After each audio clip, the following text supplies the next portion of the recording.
PM Narendra Modi said he's spoken with Tesla boss Elon Musk and has discussed various issues.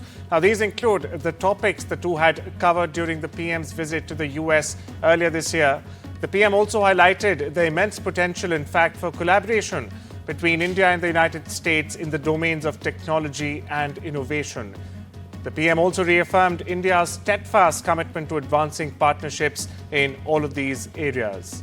My colleague Vivek joins us for more on this story. Vishal, the SpaceX delegation was here last week. Yesterday, we saw images of a purported Tesla road trial from Mumbai and this phone call today. So what's happening? So it looks like the meeting between the phone call between PM Narendra Modi and Elon Musk is quite significant because as you mentioned, there have been a lot of activity on the front of technology as far as India and US are concerned, because there have been reports throughout that Tesla would be opening 2 showrooms in India. The first one would be in Mumbai's BKC and the second one would most likely be in Delhi's AeroCity.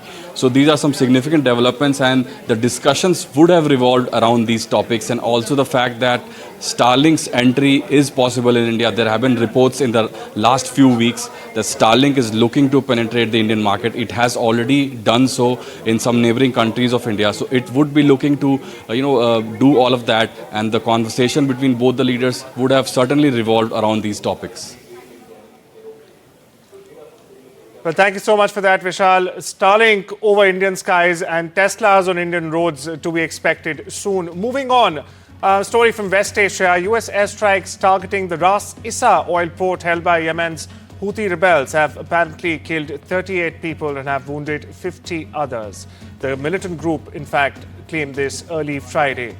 Now, the strikes confirmed by US military's Central Command, or the CENTCOM, in fact, represent one of the highest reported death tolls so far in the campaign launched under President Donald Trump that has involved hundreds and hundreds of strikes since the 15th of March. The Houthis' Al Masaira satellite news channel, in fact, aired graphic footage of the aftermath of the attack, showing corpses strewn across the site.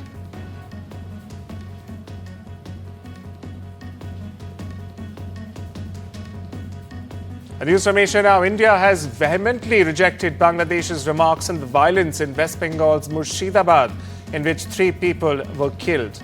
The Ministry of External Affairs spokesperson Ranveer Jaiswal has said in a statement, and I'm quoting here, "We reject the remarks made by Bangladesh side with regard to the incidents in West Bengal."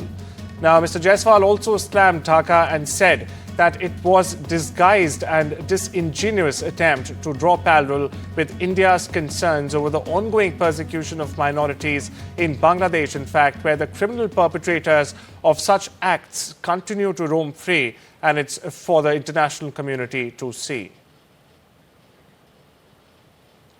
And this move actually comes after another loudmouthed comment by Mohammed Yunus, when he was visiting China on the sidelines of his bilateral visit to China, where he said that Bangladesh is in fact the guardian of the Bay of Bengal. For more of this story, my colleague Saurabh joins me now.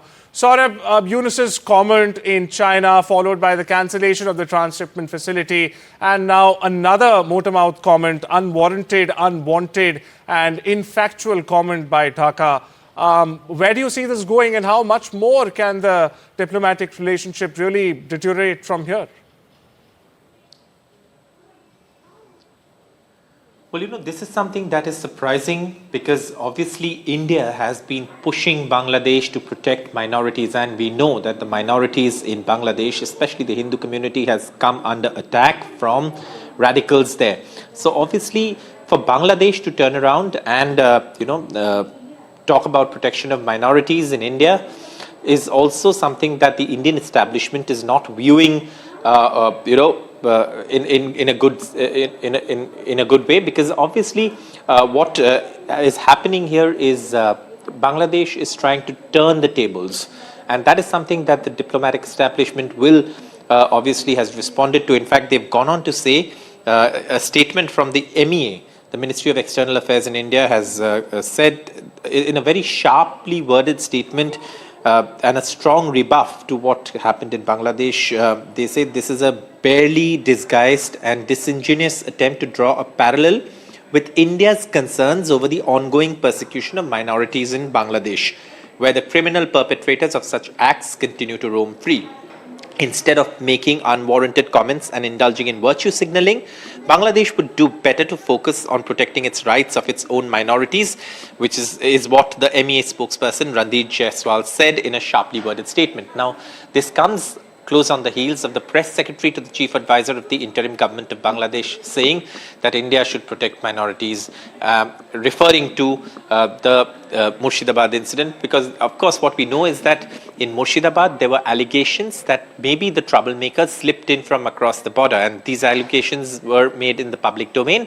And he said, of course, they denied that, but went on to add this, which India sees as, like I said, as the MEA spokesperson statement says, as barely disguised and unwarranted virtue signaling. Thank you so much for that. Saurabh, for perspective here, actually more than 4,000 attacks on minorities have taken place in Bangladesh after the ouster of former Prime Minister Sheikh Hasina. And well, the perpetrators and them being brought to justice, there's absolutely no talk of that. Moving on now, US Secretary of State Marco Rubio said on Friday that Washington will stop trying to broker a Russia-Ukraine peace deal within days unless there are clear signs that a deal can in fact be reached. Now, Mr. Rubio, speaking in Paris after meeting European and Ukrainian leaders, said that President Donald Trump was in fact still interested in a deal but had many other priorities around the world and was willing to move on unless there are signs of progress. Staying with the US, a man hijacked a small plane in Belize on Thursday, stabbing 2 passengers and a pilot. Before one of them stabbed passengers fatally shot him. Officials in Belize and the United States have underlined. Now, the plane then landed safely. The Tripok airplane was carrying 14 passengers and 2 crew and was flying from Corozal. It's a small town near Belize's border with Mexico. It was headed to the popular tourist destination of San Pedro when it was hijacked. The planes encircled in random directions for nearly 2 hours as the drama unfolded in the skies. The plane was tailed by a police helicopter before touching down at the airport in the coastal town of Ladyville. Here's more. This morning, the police received information that there was a Tropic Air plane that departed the Corozal Municipal Airstrip, and shortly after taking off from the airstrip, the plane was hijacked by a passenger on board who has been identified as one Akinyela Taylor, who is a U.S. national, apparently is a veteran as well. Ukraine's government has announced the signing of the outline of a minerals deal between the war-torn country and Washington. Economy Minister Yulia said the memorandum of intent paved the way for what she called an economic partnership agreement. She also said a final deal would also involve an investment fund for the reconstruction of Ukraine. Meanwhile, US officials expressed hope that an accord could in fact be completed by the end of next week. US President Donald Trump said the US would 100% strike a trade deal with the European Union during a White House meeting with Italian Conservative Prime Minister Giorgia Meloni on Thursday. Now, Meloni, widely perceived as Europe's Trump whisperer, had more than her reputation as a diplomatic bridge built at stake during the visit. Italy, for prospective viewers, is one of Europe's top exporters to the US. The two leaders further struck a positive tone, even as European officials expect most of Trump's tariffs to in fact remain in place. As per reports, with little progress in trade negotiations this week, the EU is considering further retaliatory tools if the tariffs indeed remain, including restricting key exports to the US or targeting American tech firms. Listen in. Well, you think there won't be? Of course, there'll be a trade deal. Very much. They want to make one very much, and we're going to make a trade deal. I fully expect it, but it'll be a fair deal. Well, I'm here exactly to work for make the West stronger. For I believe in the West unity, and I think simply we have to talk and find ourselves. President. She believes in the president. Also, and find ourselves in the best middle way to grow together. That's why I'm here. So if I wouldn't think it's a reliable partner, I wouldn't be here. Donald Trump has said that the United States was in fact in talks with China on tariffs, adding that he was confident the world's largest economies could make a deal to end bitter trade war. Now, Mr. Trump confirmed that the talks had happened since he upped tariffs on Beijing to a whopping 145% after China retaliated to his sweeping Liberation Day worldwide levies. But Mr. Trump was cagey when asked if he had indeed spoken directly with Chinese President Xi Jinping, despite having dropped several hints in the past that he indeed has. But there's no denying that Trump's administration is locked in a war of sky-high reciprocal tariffs with superpower rival China that has unnerved world markets.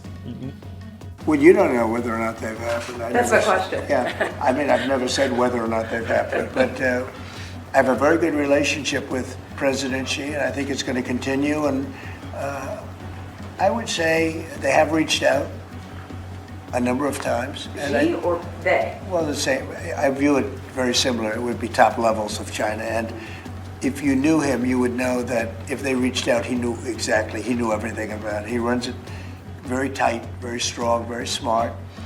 And yeah, we're talking to China. China's President Xi Jinping left Cambodia Friday at the end of a three-nation tour that also took him to Vietnam and Malaysia. The two-day state visit to Phnom Penh, Cambodia, served as an opportunity to further strengthen China's already robust relations with its closest ally in Southeast Asia. Now, she was seen off at the airport by Senate President on Thursday night. She oversaw the signing of 37 agreements with Cambodia's Prime Minister Hun Manet, covering a range of fields. Over in the US, university professors and students led protests on campuses across the country on Thursday against what they're calling broad attacks on higher education, including massive cuts to funding, the expulsion of international students, and the alleged stifling of free speech about the war in Gaza. Around 150 protesters, in fact, rallied at Columbia University in upscale New York, which had been the scene of huge pro-Palestinian protests just last year. They gathered on a plaza outside a building that houses federal offices, holding signs saying, with slogans including, rather, stop the war on universities and censorship is the weapon of fascists. US President Donald Trump just lashed out at the Federal Reserve Chair for not cutting interest rates, saying Jerome Powell's termination cannot come fast enough. Now, Trump's taunt comes as the European Central Bank cuts rates, and a day after Powell warned that US tariffs could in fact lead to higher inflation and slower growth. No president has ever, for perspective, attempted to remove a Fed chair prematurely, and such a move would fuel market instability after several rocky weeks for investors. This is what analysts are saying. Listen in. On Jerome Powell, you said that the termination of Jerome Powell cannot come fast enough. He says he won't leave it, even if you ask him to. Oh, he'll leave. If I ask him to, he'll be out of there. But Do you believe I don't think he's. I don't think he. Trying to do that? I don't think he's doing the job. He's too late. Always too late. A little slow, and I'm not happy with him. I let him know it, and if I want him out, he'll be out of there real fast. Believe me. Saudi's Prince Khalid bin Salman arrived in Tehran on Thursday and met with the country's supreme leader Ayatollah Ali Khamenei. Iran's Joint Chief of Staff General Mohammad Bagheri greeted the prince on his arrival, and an honor guard played for the two men. Now, Prince Khalid, a fighter pilot himself, has become the first Saudi defense minister to visit Iran since the 1979 Islamic Revolution. He's also the highest-ranking Saudi royal to visit the country in decades. The last, for perspective, was King Abdullah bin Abdulaziz, who did so as the crown prince in 1997 for an Organization of Islamic Cooperation meeting held in Tehran. The son of a police officer has opened fire with her former service weapon at Florida State University, killing 2 people and injuring at least 6 others, according to authorities. The alleged gunman, 20-year-old FSU student Phoenix Ickner, began shooting at around lunchtime near the Student Union building in the state capital of Talasay. The suspect was shot by police and taken to the hospital. The motive remains unclear. The deceased were not students, campus police said, but their identities have not yet been released. Here's more. I was looking at my phone while I was walking, and I hear a crack. I immediately knew this to be a gunshot. And as soon as I heard that, obviously, look up, it got my attention. There was a brief pause, and then I hear about 5 to 6 and 6 to 8, a handful of follow-up shots in quick succession. And then I also see smoke rising from this individual. He was about 6 foot tall, white male with brown curly hair, wearing a garnet red polo and brown khaki shorts. I'm going to have to look. I'm a big advocate of the Second Amendment. I have been from the beginning. I protected it, and these things are terrible. But the gun doesn't do the shooting. The people do. It's a phrase that's used probably too often. I will tell you that it's a shame. Leaders were pressed throughout the night on leading Canada through the economic crisis created by US President Donald Trump. I do my own talking points, Liberal leader and Prime Minister Mark Carney said after Conservative leader and his opponent Pierre Poilievre said he relies on Trudeau-era stuff. Meanwhile, NDP leader Jagmeet Singh has been fighting hard for airtime. The biggest risk we have to affordability, the biggest risk we have to this economy is Donald Trump. I know it may be difficult, Mr. Poilievre. You spent years running against Justin Trudeau on the carbon tax, and they're both gone, okay? They're both gone. I think we do need to counter the American tariffs with our own to deter this economic aggression. We must make clear that we will always be sovereign and independent. What would I be doing differently? Well, we need to be in a position of strength. The Liberal government has weakened our economy with anti-energy laws, red tape, and high taxes that have driven $500 billion out of our country into the United States and made us incapable of shipping our resources overseas. America's Internal Revenue Service, or the IRS, is reportedly planning to revoke Harvard's tax-exempt status in what would be probably an illegal move amid Donald Trump's concerted attacks on the independence of U.S. institutions of higher education. Now, Trump on Tuesday called for Harvard, America's oldest and wealthiest university and one of the most prestigious in the world, in fact, to lose its tax-exempt status. By the way, it's illegal for the president to direct the IRS to conduct an investigation or an audit. Elon Musk's SpaceX is a frontrunner to build US President Donald Trump's proposed missile defense shield, Reuters reported. Now, Musk, a major Trump donor and White House advisor, has formed a consortium with 2 other companies with close ties to the president, Peter Thiel's Palantir and the drone maker Anduril, in a bid to build key parts of Trump's touted Golden Dome defense system. It's been modeled on Israel's Iron Dome anti-missile system. Now, the companies have proposed using hundreds of satellites to monitor for threats and hundreds more equipped with lasers and missiles to shoot down enemy ordnance. SpaceX reportedly wants the Pentagon to rent the service rather than own it outright, in a subscription model the government officials have expressed concerns about.